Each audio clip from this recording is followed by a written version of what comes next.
sure what I want to do. And I had the opportunity to interview with a company called MITRE, that's in Washington, D.C.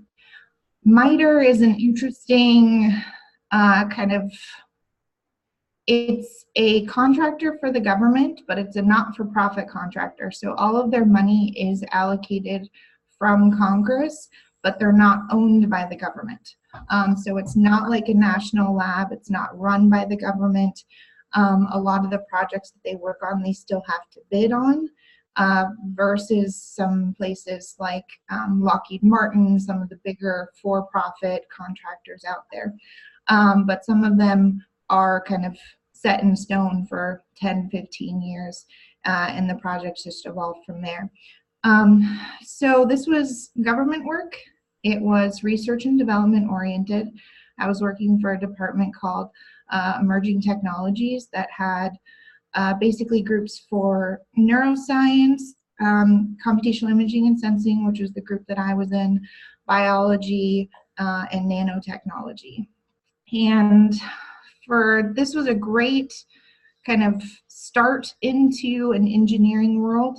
I had two titles there, a multidisciplinary engineer and electrical engineer. So that's the other thing, is that even though my background, with the research that I had done with Dr. Dawes was more in optics, the title or the job, if you're looking at job ads, won't necessarily be that specific. You might qualify or have the right skill set for a job that, if just looking at the name, you wouldn't quite think you were meant to be in. And government work is interesting because one, the hours are very restricted. So you can't work more than over 40 hours a week. You have to track it very, very carefully. And then all projects are tracked by hours. And this was purely research and development. So in a lab, working on different systems for different, I was working in the Defense Department, so it was different defense programs. And the three main things that I worked on were light field cameras, which are basically cameras that image the entire light field coming in, and so you can adjust the focus with post-processing instead of having to, focus, take one shot. And this can be really interesting because you can kind of pull out more than just intensity information from your image.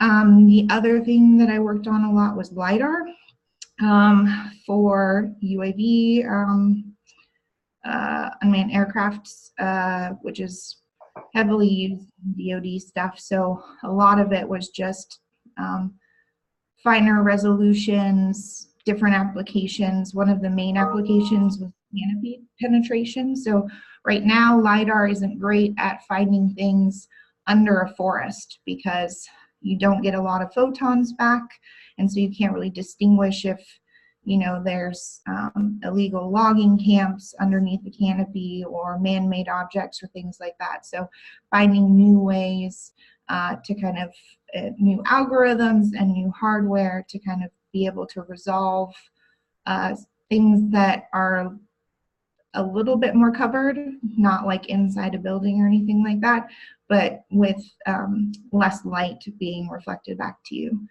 And then the other big project was hyperspectral imaging. This was really useful for IED identification because you don't just get an image, you can also get chemical signatures from the spectral response of whatever the object that you're taking. So this was in 2011, so there was a lot still going on in Iraq and stuff like that.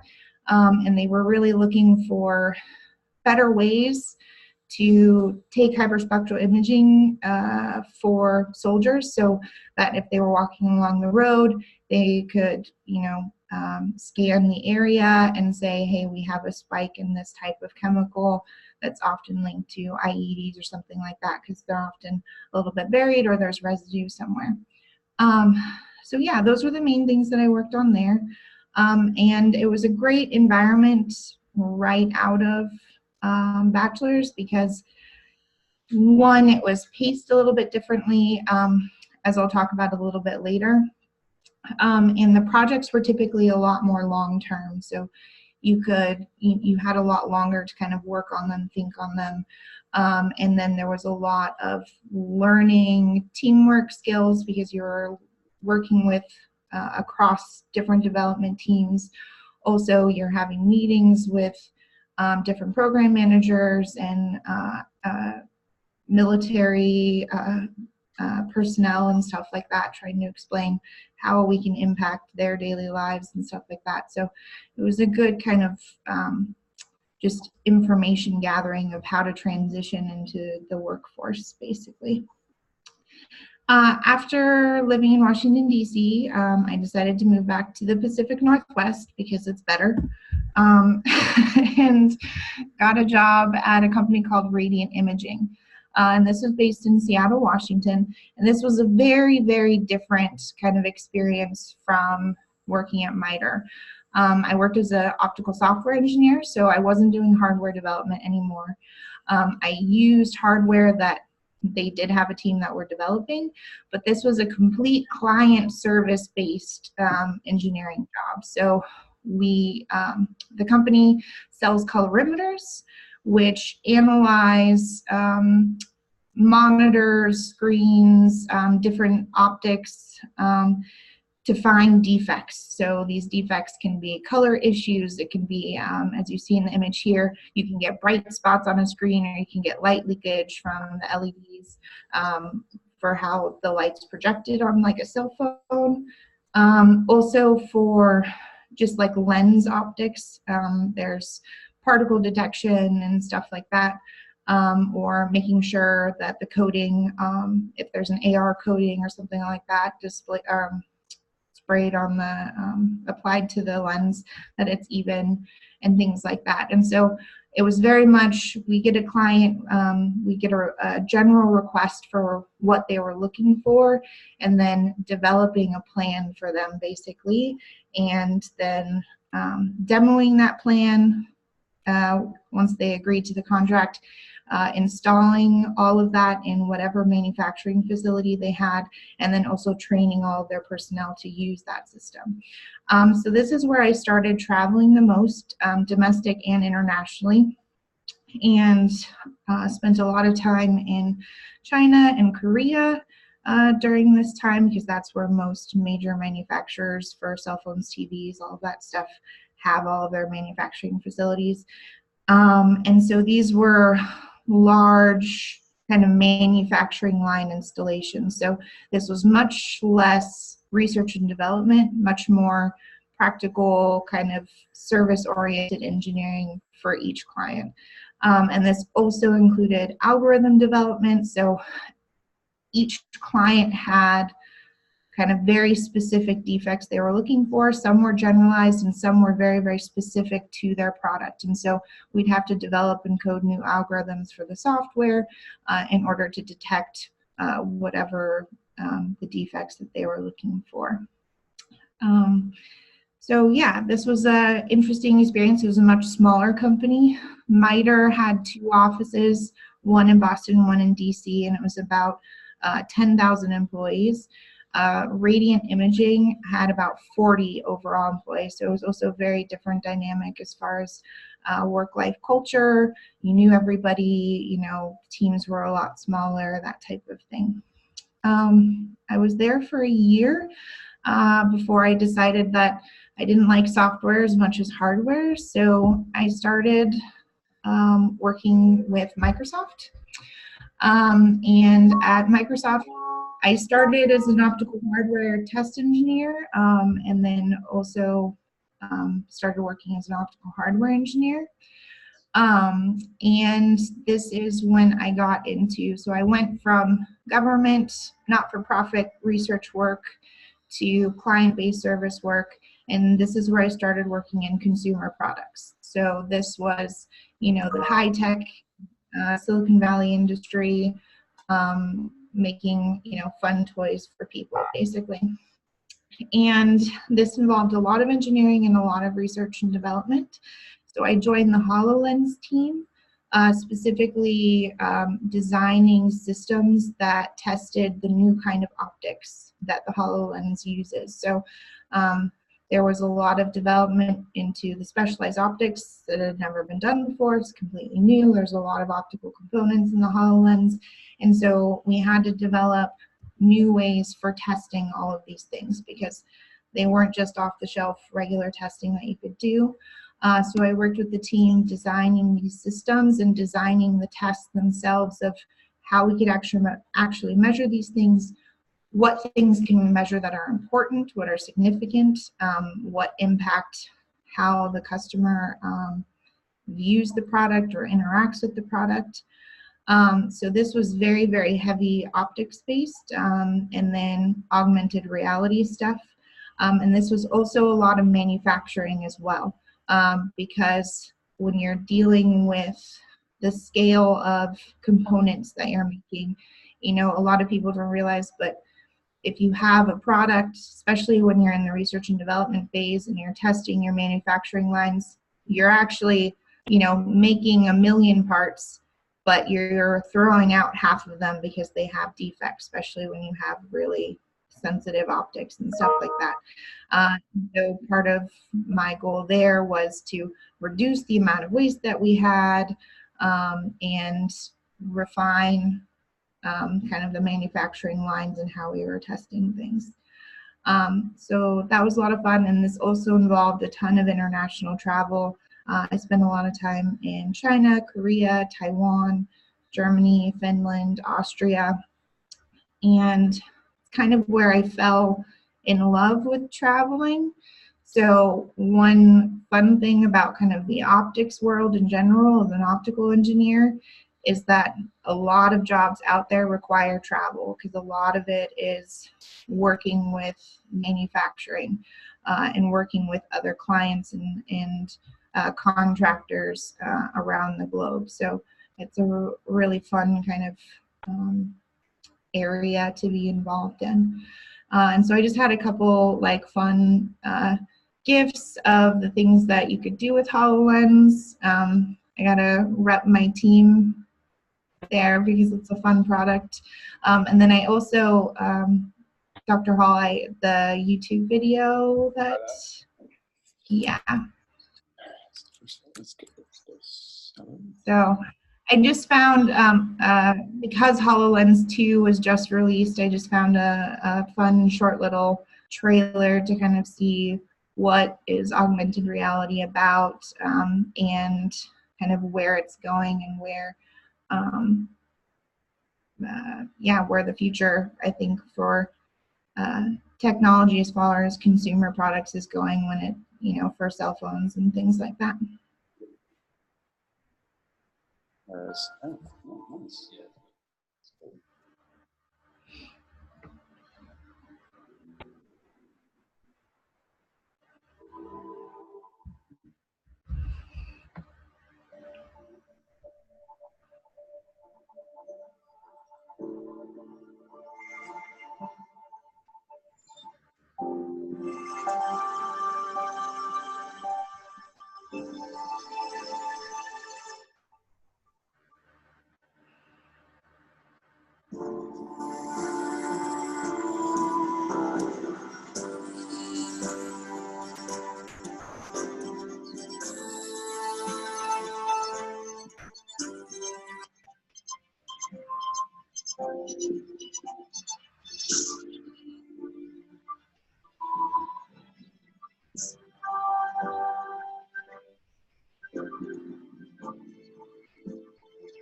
So, as I mentioned before, with MITRE, I started with the government work, which was a little bit slower paced. very restrictive hours, that type of thing.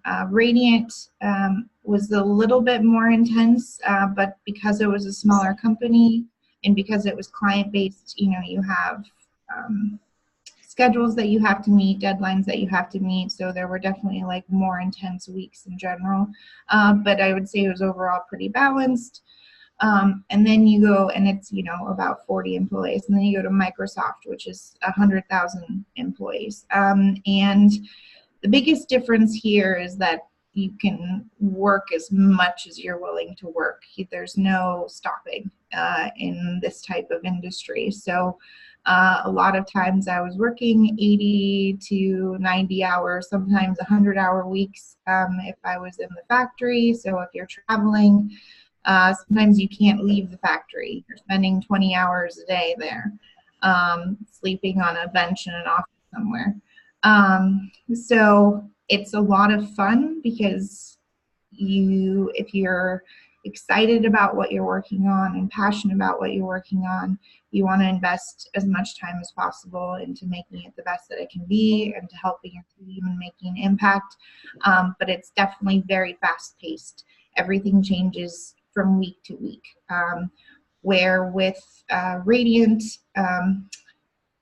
things definitely changed a lot more than they did at MITRE because you're project based, but they were always kind of there for the 3 months that you had that project running, where for something like consumer testing or consumer product development, they could discover one thing from 1 week to the other, and then the entire roadmap for the product would change.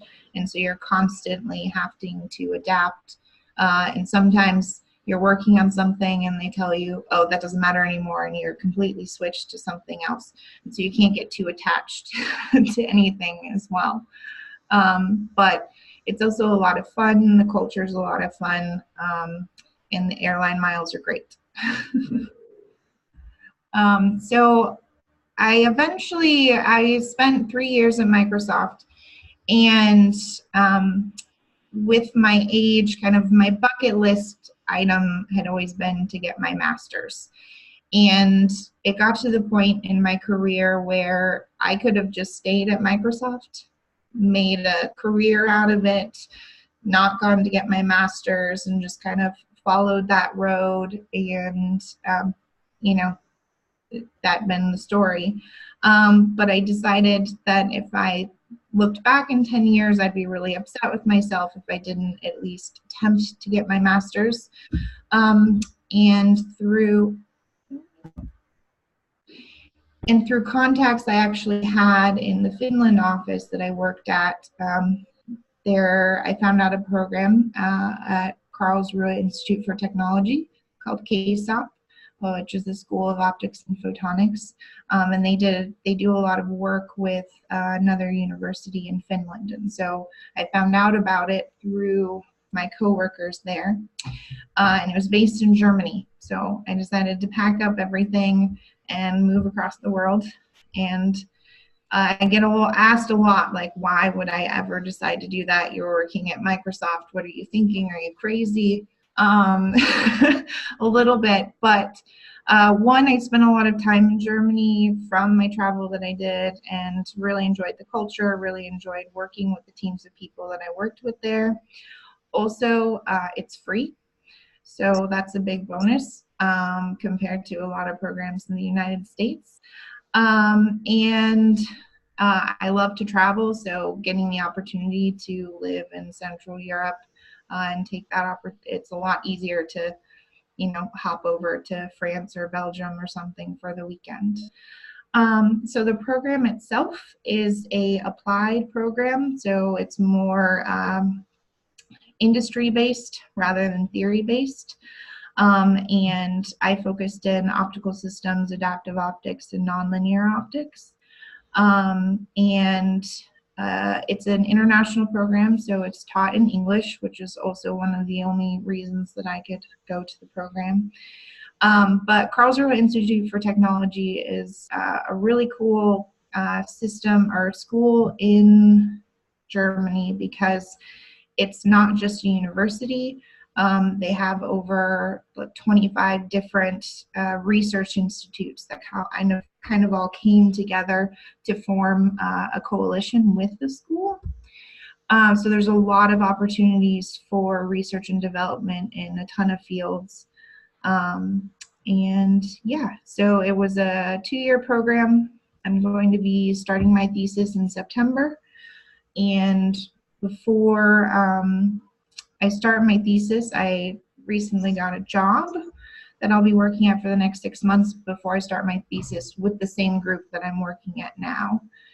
And that's at the Fraunhofer Institute for Optronic System Informatik and Bildauswertung, which is basically just means optics, systems, and imaging. So Fraunhofer is a very interesting organization. It's actually a combination of 72 different institutes in all of Germany that does applied science research. And it's owned by the state, so it's owned by Germany. And 30% of its funding comes from the state, the public itself, and then 70% of the funding comes from contracts with government and with industry. And it has about $2.3 billion worth of funding per year. It's the largest and most well-funded organization in all of Europe.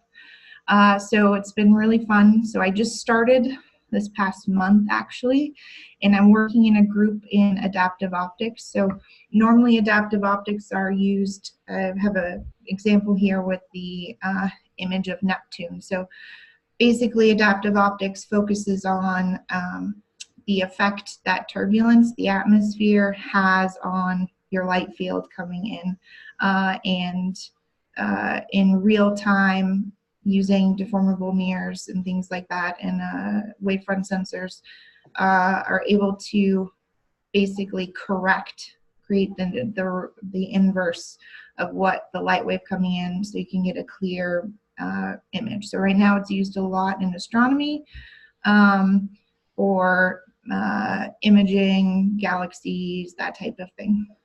But the work that I'm doing right now is focusing on free space optical laser communication. So being able to, without using an optical fiber or something like that, send information using a laser to a different building, to a satellite. There's even talk of projects of, can we send it to Mars or something like that. And so I'll be starting, or started there earlier this month, and I'm bringing up a kind of a test system up from scratch. And then I will be doing some research and development there on the system to then write my thesis. And this work that I'm doing now is kind of a cross between very kind of student research that I started with at Pacific University, and a little bit with MITRE, because our contract is a government contract here. So again, hours are very restricted. It's very project oriented. It's a small team. But working in Germany is also a very, very different experience than working in America. But it's there's not a lot of engineering involved, not a lot of cross-team development. It's very centralized into just our group, just the focus for the project that you're given, and I'll be working on this one project for the next year. So there's not going to be a lot of changes unless we, find something wrong with the initial design or something like that. So yeah, that's what I'll be doing for the next year. And then after that, I'm not quite sure what to do. There's a lot of options of staying in Europe, coming back to the United States, those types of things. But then I just wanted to quickly kind of go over, when you're thinking about these things and you're thinking about what am I going to do after my bachelor's, these are the main things that I've learned over the past 8 years. Because I didn't really take a I guess, normal path, you could say. A lot of people, you know, they get their bachelor's, they do maybe a year break in between getting their master's or go directly in and then getting their PhD. So one is, if you're not quite sure what you want to do, what industry you want to work in, you know, do you want to do government work? Do you want to do peer research? Do you want to work on consumer types of products? Do you want to work for the city or something like that? Explore as many options as you possibly can if you're not sure. People love to talk about what they do. Companies love to kind of recruit people and get people excited about the projects that they're working on. And so don't be afraid to reach out to companies if you find a project that you find interesting or just want to see what something's about. The second thing is take risks. It's a little scary, but everything that I've been able to achieve so far has been from my ability to just say, sure, why not? Let's try it. You know, moving 3,000 miles away to Washington, D.C. right out of undergrad, sure. Or quitting a job at Microsoft and moving to Germany. Risks, it's scary, but when you're young and just getting into the field, it's, I think, the best way to learn and the best way to find out what you can really do. And then the third point seems really, really cliche, but I cannot tell you enough how networking is so, so important if you want to work in industry. Just network as much as you possibly can. Conferences, dinners, if you're working with different teams across a company, always network with people. A lot of the opportunities that I've had are purely, I've found out about word of mouth. It's because I know somebody who knew somebody and they knew that I might fit this type of job. And so, and networking is still a huge thing here. The only reason I got my job at Fraunhofer is because I literally drove around a professor who was visiting because I was the only person in my program who could drive a stick. So so network. It pays off in spades. I can't state that enough. The fourth point is find a passion. If you're not passionate about what you're working on, your life is going to be miserable.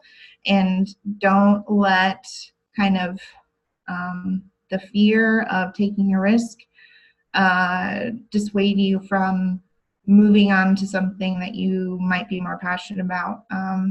I was a little nervous about leaving Radiant because I'd only been there for a year, and a lot of people, they tell you that if you're new like that and they're looking at your resume, a recruiter might look poorly on it or something like that. But if you think it's going to make you happier, if you're more excited about what they might be working on, go for it. And then don't be scared to take a different path. Don't be scared to switch things up. So, you know, I had a perfectly lined up career path going, and I decided to switch and go back to school. So again, just a little bit more about taking risks, and you don't have to follow exactly where you think you should be going, because if you would have asked me 10 years ago, would I be living in Germany doing what I'm doing, I would have laughed in your face and said you're crazy. And then the last point, I think this was the hardest thing to learn, transitioning from bachelor's to a job or even my master's program, is have confidence in what you're doing. You're there for a reason, and it can be hard and a little overwhelming when you first start or when you're trying to figure out what you want to do, but there for a reason, and having confidence in your abilities gives you the ability to make a better impact, and just lets you kind of stay grounded a little bit about what you're doing and not feel so kind of overwhelmed about the whole experience. So yeah, questions?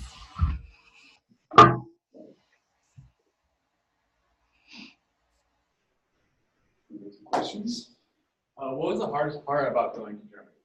The transition from the United States to Germany. Oh, there were so many things.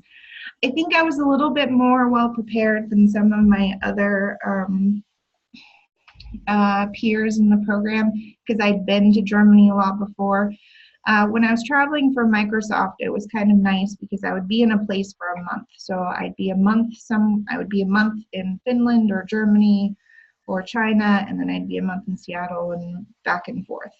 So I really got to kind of immerse myself there. But one was just getting back into school mode. I had been in work mode for so long that, you kind of forget about studying techniques that you used before. And, when you're at work, you do your work, and then when you go home, you're done. In school, it's not the case. You've got homework and studying and all that stuff. So just getting into that rhythm again. Also, the just a little bit of uncertainty.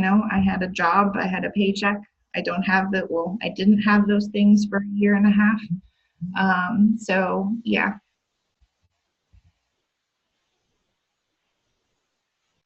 You said working in Germany was different from working in the US. How so? Yes. Um, One, Germans are very, very efficient with their time, which sounds like a bad joke, but it's very, very accurate. And they push a work-life balance that doesn't exist at the companies that I had worked at in the United States. So in Germany, the work week is 36 to 40 hours a week. And they really make you stick to that. And managers encourage you to do that. They also encourage you to take vacation. So in Germany, you can get 4 to 6 weeks of vacation, not including national holidays. And at Microsoft, I had 21 days of vacation. I didn't take a single one when I worked there for 3 years. And a lot of that is because you get kind of wrapped up into the program, but everybody's working that much. And so you kind of have like this weird guilt complex about taking vacation, not being able to answer your emails or something like that. You just feel like you always have to be on because there's so many components going that if you're not available, if you're working on something that nobody else knows about, then the program's halted and it moves at such a high pace that you can really impact the progress of the program if that's the case. Where in Germany, people look at you weird if you're not taking vacation or if you are working over your hours. I've heard so many stories by other international students who are working full time now where their managers will come into their office at 5 p.m. and tell them, go home, I don't want you here anymore, which would never have happened at any of my jobs in the United States. So they have a very different appreciation of, they believe that a happy, well-balanced employee is a more efficient employee. And I found that the case. People don't get out their cell phones at work. They don't check Facebook. They don't check the news. None of that. It's just they work the hours that they're there to work and then they go home and that's it. They don't think about it. They don't answer emails after they've left. They don't answer emails on weekends. Where at Microsoft especially and at Radiant, I had my email on my phone and I was constantly checking it, constantly responding, sometimes even at 2, 4 o'clock in the morning. So yeah.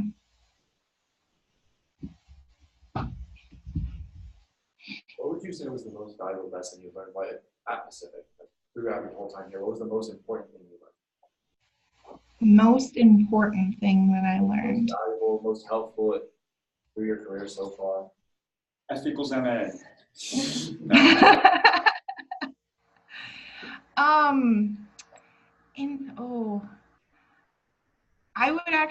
I would say being able to communicate. So you guys didn't have the pleasure of having Dr. Brosing, but I'm sure you guys still do the seminar talks, maybe not with as much sass as Dr. Brosing, but being able to communicate what you're doing, how you're doing it, and how it's impacting the rest of the team when you're working for a company is invaluable.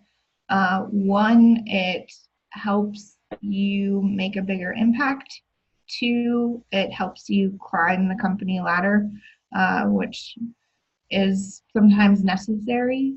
It also helps build your confidence because the people around you have more confidence in your abilities, and you'll also get kind of assigned cooler projects as you move along. There's a lot of people who don't know how to communicate because a lot of the time you don't realize that the people who you're talking to, they don't have a background in physics or engineering or something like that. And so being able to show them what you're doing, which is very, very technical, explaining it to them in a way that they understand has a huge, huge impact. And then also, if you're presenting data to your peers or your teamwork or your team that you're working with, being able to communicate that effectively of, you know, this is the impact that, especially when I was doing testing and quality control stuff, there were certain specific things that we were looking for, and some of them, they didn't really matter, and being able to show them why and tell them and communicate to them why they didn't really matter in the long scheme of things was really important, because it narrows down the scope of what your team actually has to work on, and so you can be more efficient as well. Not a super technical skill, but it can be, but communication is key. So going straight from school to work, with the degree that you had, did you feel well prepared to be doing the work that you were creating? So I did work with Dr. Dawes for 2 summers.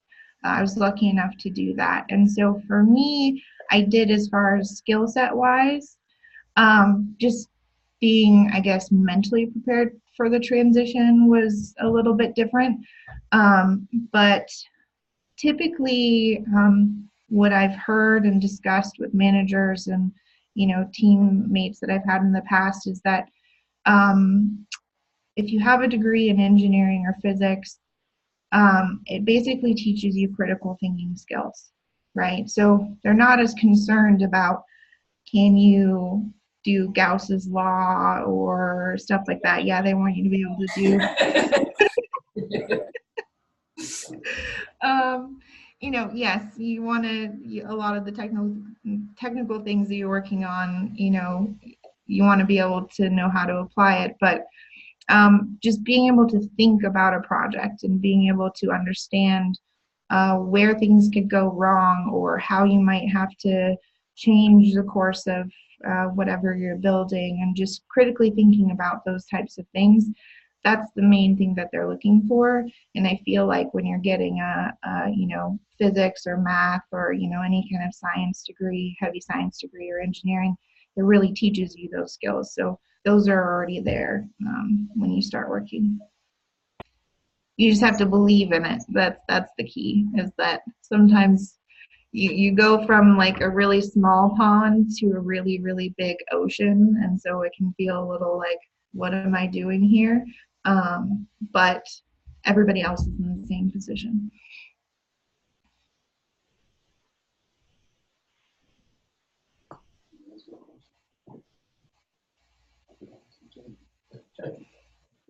You didn't show us any data, so we can't harass you about error bars.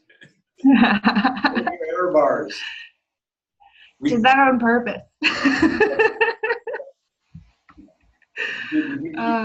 Yeah.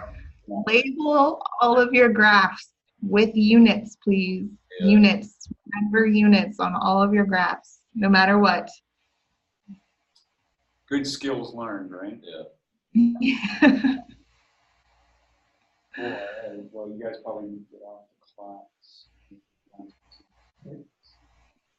Thank you, Simone. Thank you. No problem. And again, Dr. Hall and even Dr. Dawes has my information. So if you guys have questions or just want to connect, or you're coming to Germany for some reason and need a couch to sleep on, just let me know.